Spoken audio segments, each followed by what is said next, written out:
அவருடைய கிருபை நிமித்தம் தான் நாளில் இயேசுநாள் வார்த்தை சொல்வது போல சொந்த இடத்துல, சொந்த குடும்பத்தில், சொந்த வீட்டில், சொந்த ஜனத்தில், சொந்த பகுதியில் அவங்களுக்கு மதிப்பு இல்லை.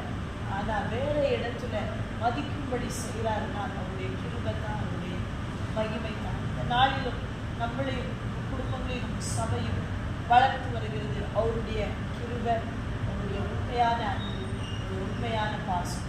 அதற்காக